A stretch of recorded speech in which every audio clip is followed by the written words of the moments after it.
7, 6, 5, 4, 3, 2, 1. Blast off. I'm Dan and I've been designing kitchen gadgets for 40 years. I'm gonna test some sandwich gadgets and see if I can find a way to make them better. Cut it in half, a bigger bezel. I would try to make more of a channel. These are the products I am going to test. Breakfast sandwich maker, burger holder, condiment raygun, sandwich cutter and sealer, mayo knife, jar scraper.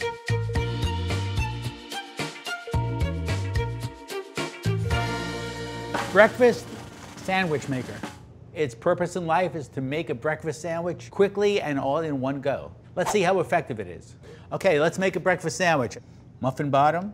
I'm gonna place the cheese, ham next. Let's put this top back on. It is time for the scrambled egg, and hopefully this is not gonna leak or not leak too badly. Let that cook for a bit. Now, put the muffin top right on the egg while it's cooking. Close it up. I'm gonna set the timer for 4 minutes. And let's go do something else for 4 minutes.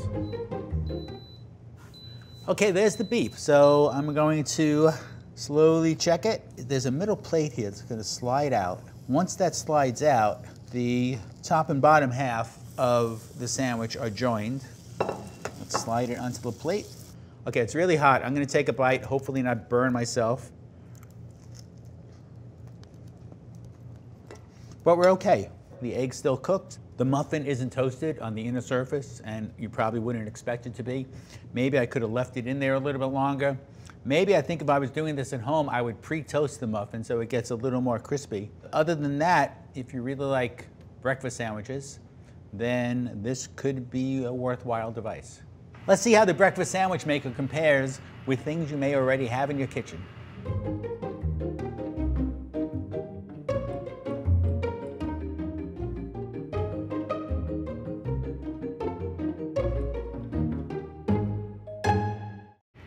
Gotta say, they don't taste much different. I mean, either technique you use to make the sandwich, the taste is the same, so they're pretty comparable.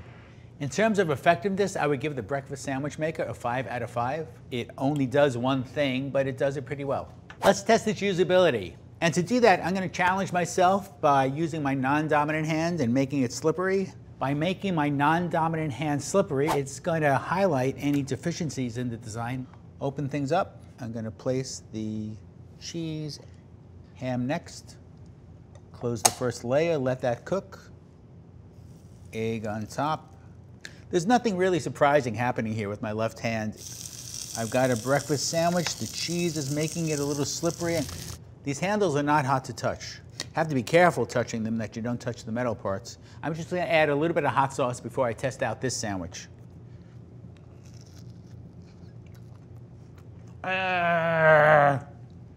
No, it's fine. It tastes great. I think that's what I would do to complete the stack. I think I would add a little bit of hot sauce. In terms of usability, I would give it a 5 out of 5. It's a little bit of a learning curve, but it's pretty intuitive. Let's talk about a redesign. Some of the improvements I think I would make to this would be on this number. It's a little hard to see from an angle. If you're looking that way, what you're gonna miss are these bars of the number because there's just not enough space here. The simple solution would be a bigger bezel so that when your eye is looking from here, you can see the entire number. You see this in elevators a lot. Sometimes you can't tell what floor you're on in an elevator because part of the number is obscured. In terms of a buy rating, I would give the breakfast sandwich maker a 5 out of 5. But a disclaimer, it really is a one-trick pony. 5 out of 5, what do you think? Thanks, Dan. You're welcome. Burger holder. Its purpose in life is to let you hold a burger without making a mess. No, I'm not kidding. And yes, for the purposes of this video, a burger is a sandwich. Leave your comments accordingly. Let's see how effective it is. I've got a Beyond Burger here. It's a rather tall burger. I'm going to place it in the same position that I would hold it by hand. Let's give it a bite. No complaints yet. However, I am anticipating problems ahead. I have reached a point where I'm not quite sure what to do next. So I'm gonna loosen it up a little bit. Now I'm gonna have to dig my fingers in there, so the idea of not getting your hands dirty, I think, is out the window. Well, didn't catch the onion. I'm also at a point now where I see a problem. There is no way for me to finish this hamburger using the burger holder. I guess I could try looking up at the sky, opening my mouth as wide open as it can go, and just dumping this entire piece of burger into my mouth. Not great. Let's see how the burger holder compares to just using your hands like a normal person.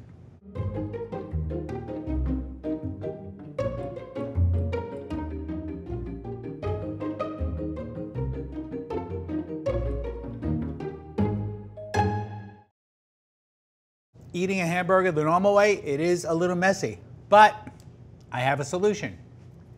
Use a napkin. In terms of effectiveness, I would give it a 1 out of 5. As a matter of fact, I would give it a 1 out of 100. Just doesn't really help. You have to dig your fingers in there anyway. The designers who thought this up, they are solving a problem that does not exist, and to do it, they are making some landfill. Let's talk about usability. I'm going to use my left hand and I'm going to make it a little more slippery. But let's take a bite. We'll start to go through it. It feels slippery. The fact that it's so slippery, it's creating a problem that we didn't have previously. So basically, it's solving problems that didn't exist by creating new problems that we didn't know we had. In terms of usability, I would give the burger holder a 1 out of 5. It's not easy to hold. It's another step in the hamburger eating process that you really don't need. Let's talk about a redesign. Here's what I would do. Instead of a plastic burger holder, I would go to the store, buy a bag of pita, cut the pita in half, make a pita pocket, put the hamburger into the pita pocket, and just eat the whole thing. So essentially, it'll be an edible burger holder. Solved. In terms of a buy rating, I would give the burger holder a 1 out of 5. It doesn't do anything. I hope they don't make a pizza holder. Condiment Raygun. Its purpose in life is to shoot condiments like ketchup or mustard with the pull of a trigger.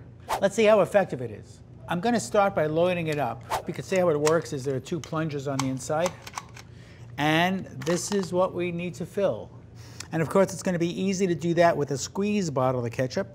Put it back in place. Now I'm still open here with the spout, so I'm going to be a little careful. Maybe I will load this and cap it with this little plug just to be a little safe at this point. Both barrels are loaded. We're going to close it up.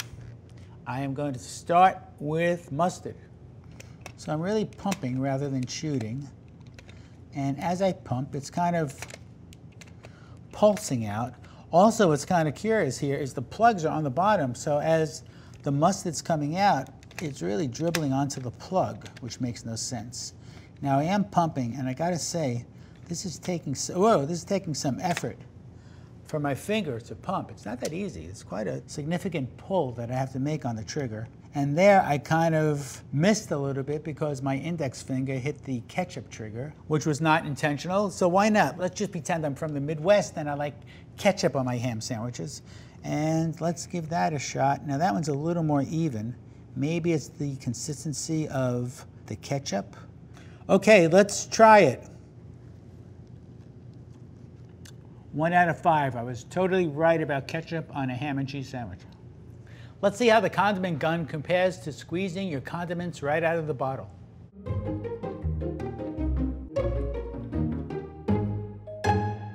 It's less fun to look at, but a lot more effective.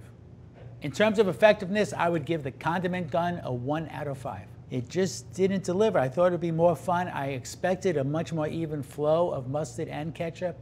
It's time for the left-handed oil test. This time I'm going to try the condiment gun on some hot dogs. And yes, for the purposes of this video, a hot dog is a sandwich. 2 pieces of bread, meat in the middle, sandwich.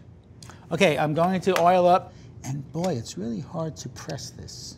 So not happy with that. I'm squeezing now and not having a whole lot of ketchup come out. Let's see if it wants to sputter. On another note, I feel like I should mention that I am ethically opposed to putting ketchup on a hot dog. But that's a topic for another day. In terms of usability, I would give the condiment gun a 1.5. I want it to work. It looks like fun. It looks like it was going to be fun, but I just couldn't get it to work successfully. So let's talk about a redesign. This is something that should have been real obvious to the design team. If you're dispensing ketchup and mustard, why put the caps right underneath? Because you're going to be right over the food. I don't see why the cap should really be something that pops right over this entire bulb. So make the cap significant, make it big. It would be more fun. It would be like two round objects hanging off the side of this. If it hangs off the side, they'd be out there like antennae rather than something that's in the way. The other thing I would look at are these triggers. The shape of the triggers are terrible. Maybe shape them so they're a little more forgiving in terms of pressure points, have some rounded corners. It would be just as easy to mold. But the other thing that's a little difficult is pushing on this takes some work. So in other words, once you pump this way, the ketchup or mustard is going to move forward. But once you release that, it's going to spring back. You're going to get an air gap here. That's why it's spouting. So I would totally rethink this mechanism with some sort of air bladder or pressure bladder or some other system that would much more effectively push the mustard or ketchup to the front of the spout. In terms of a buy rating, I would give the Condiment Gun a 1 out of 5. It's just not working well enough to be any fun. You could just make little ray gun sounds as you're squeezing your mustard or ketchup out of its standard bottle. Like pew, pew, pew, pew. Sandwich, cutter, and sealer. Its purpose in life is to make a round sandwich, sealed around the edges, kind of like an Uncrustable. I've got some jelly, peanut butter, 2 slices of white bread. So here's what I'm going to do. I am going to first measure out so I can see where I want to place the jelly and peanut butter. As you know, when making a peanut butter and jelly sandwich, the peanut butter goes on one side, the jelly goes on the other. I am now going to assemble. I guess I'll go peanut butter on top. And let's give it a really good press and pull the bread around it. Right now I'm just going to use my fingers and peel it away. Let's see what I have. And that looks okay. The bread broke a little bit, so I may have some gaps here. Let's see how it tastes. Tastes like a peanut butter and jelly sandwich with no crust, the best kind. Let's see how the sandwich cutter and sealer compares to eating an Uncrustable.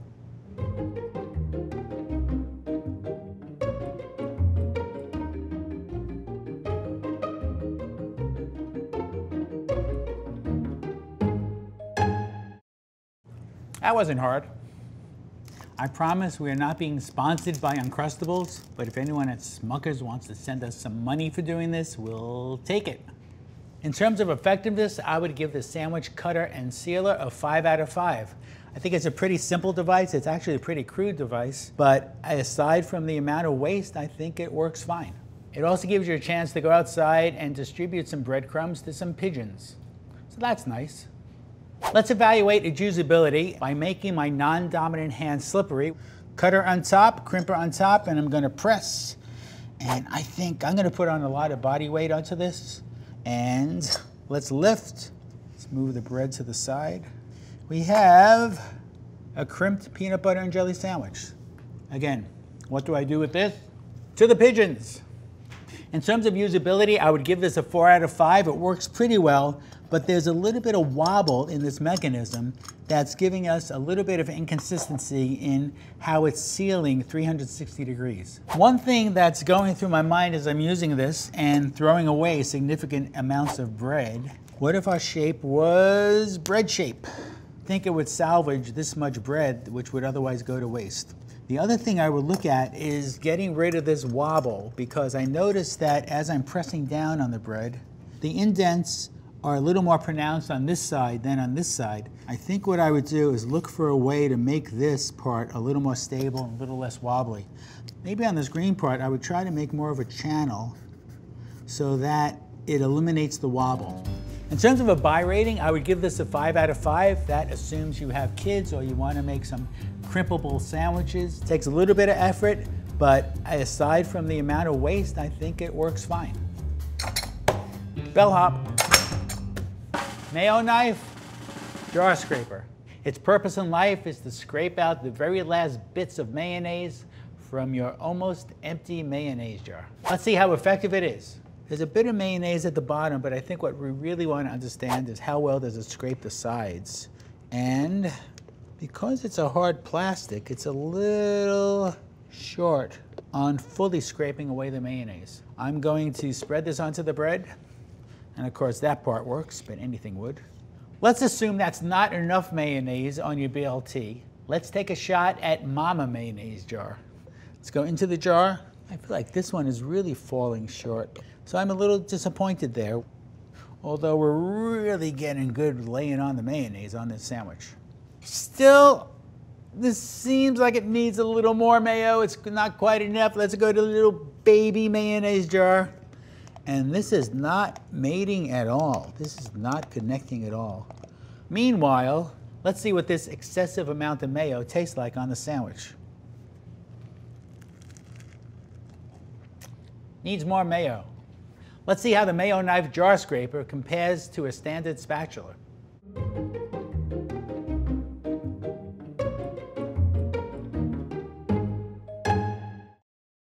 The spatula is superior. It helps to be flexible. In terms of effectiveness, I would give the mayo knife jar scraper a 1 out of 5. It didn't work well on the large jar, and it didn't work at all on the small jar where this throw is just too large to reach. Time for the left-handed oil test. Let's pick this up. Now there's nothing really about this that's making it stable in my hand, and I can definitely feel that with my hand being a little slippery. What I really want to do is spin this as I go around. I want to scoop it as I go around, and this handle is not really conducive to spinning the way you would want to spin it. Not having a good time doing this. In terms of usability, I would give the mayo knife a 1 out of 5. It just doesn't do what it promises to do. For a product that's really designed to do one specific thing, it better be amazing at that job, and this isn't. I think rather than base the redesign off of the mayo knife, I think I would do a bit of a hybrid of the mayo knife and the silicone spatula. And if that's the case, I would make sure that this bottom piece is small but flexible enough so that it's going to conform to that radius. I would also make sure that we are no longer than the size of the baby mayonnaise jar. And I'm okay with this handle, kind of like this shape where you want to feel the orientation. So notice this handle isn't completely round, it's an oval. That means I know where this thing is aimed without looking at it. In terms of a buy rating, I would give the mayo knife a 1 out of 5. It just doesn't do what it's supposed to do. I think it would be disappointing. I couldn't, in all good faith, recommend this to anyone. Mayonnaise knife, you are truly a waste of plastic. And I do not say that lightly. Well, I've got to say that some of these were rather disappointing, and some of these just I don't think had a reason to exist. Luckily, we had 2 specialized gadgets that seemed to come through. We had 3 that were really rather disappointing. If you're going to make a gadget that's based on sandwiches, you better do a good job or you're just going to make people angry. And I won't lie, a couple of these gadgets can make you pretty angry.